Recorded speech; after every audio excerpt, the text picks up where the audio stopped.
పరిస్థితి కృష్ణప్రసాద్ గారు చెప్పినట్టు ఇంతకుముందు మాట్లాడాలని చెప్పినట్టు మనం పెద్ద మాడుకోవాల్సిన అవసరం ఉందని నేను భావించట్లా. కళ్ళతో కాదు కాళ్ళతో కూడా కనపడే పరిస్థితి ఏ రోడ్డు చూసినా. ముఖ్యంగా గన్నవరం నియోజకవర్గంలో అయితే హైవే బారు సర్వాంగ సుందరంగా ఉండే నియోజకవర్గంలో పక్కన ఏ గ్రామంలోకి వెళ్ళినా అన్ని గుంటలతో ఉన్న పరిస్థితి. ఇష్టానుసారంగా అక్రమ మైనింగ్ చేయటం వల్ల కేసరపల్లి ముస్తాబాద్ రోడ్డు కానీ గొల్లనపల్లి నుంచి వచ్చే రోడ్లు కానీ ఇట్లా ఏ రోడ్డు చూసినా గత వైసీపీ ప్రభుత్వం రోడ్లు వేయకపోగా ఈ అక్రమ మైనింగ్ చేయడంలో ఉన్న రోడ్లు పాడైపోయి మళ్ళీ దాని మీద ఏమి చేయని పరిస్థితి. ఈ దుస్థితికి కారణం మధ్యతరగతి చిన్న మధ్యతరగతి కాంట్రాక్టర్లు రోడ్లు వేసిన తర్వాత వాళ్ళకి సగం డబ్బులు కూడా చెల్లించకపోవడం వల్ల బ్యాలెన్స్ రోడ్ వర్క్ కూడా పూర్తి చేయని పరిస్థితులు ఉన్నాయి. అలాగే ఎన్కేపాడులో సిమెంట్ రోడ్ సగం వేసారు అధ్యక్ష, సగం వేయాలి. ఒక పక్క 80 ఫీట్ రోడ్ అయితే 40 ఫీట్ 2 ఫీట్ హైట్లో సిమెంట్ రోడ్ ఉంటుంది, ఇంకో పక్క అలా కిందకు ఉంటుంది. అలాంటి పరిస్థితులు నా నియోజకవర్గంలో ఉన్నాయి అధ్యక్ష.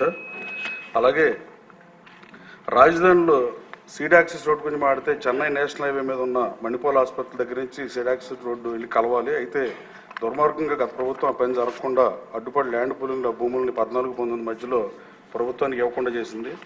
ఆ తర్వాత అమరావతి రాజధానికి నేషనల్ హైవే కనెక్టివిటీ లేకుండా కూడా గత ప్రభుత్వం కుట్ర చేసింది.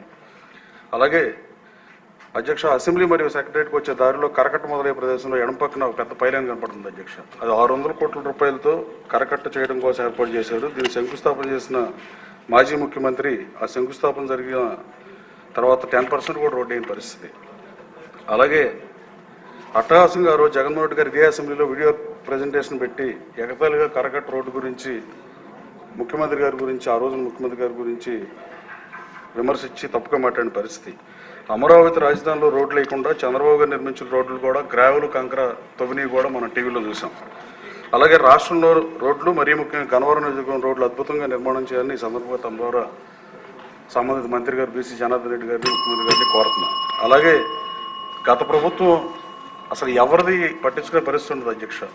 వాజ్పేయి గారు రోడ్లు వేస్తే ఈవెన్ మన్మోహన్ సింగ్ గారు, టాటా గారు, ఏ పార్టీ అయినా వేరే పార్టీ నుంచి ప్రధానమంత్రి అయినా కూడా వాటిని కంటిన్యూ చేసి ఆయన పోగిన పరిస్థితి. గత ప్రభుత్వం ఏ నమూనాను తీసుకోదు. ఈవెన్ అమెరికాలో నేను 19 సంవత్సరాలు అధ్యక్ష, ఇన్ఫ్రాస్ట్రక్చర్లో రోడ్లలో America is the best in the world అన్న చెప్పొచ్చు. ఆ రోజున అమెరికా అధ్యక్షులు పనిచేసిన వాళ్ళు కూడా ఏ అధ్యక్షులు పనిచేసినా 3-4 అధ్యక్షులు వరల్డ్ బ్యాంక్ లోన్స్ తెచ్చి రోడ్లు వేసిన పరిస్థితి. జాన్ ఎఫ్ కెనడీ గారు అయితే our nationals infrastructure is the backbone of our economy and we must invest in our roads and bridges to ensure our continued prosperity అని. అలాగే ఇంకో ప్రెసిడెంట్ రూజ్వెల్ట్ అయితే a nation that builds it roads builds its future అని చెప్పిన పరిస్థితి.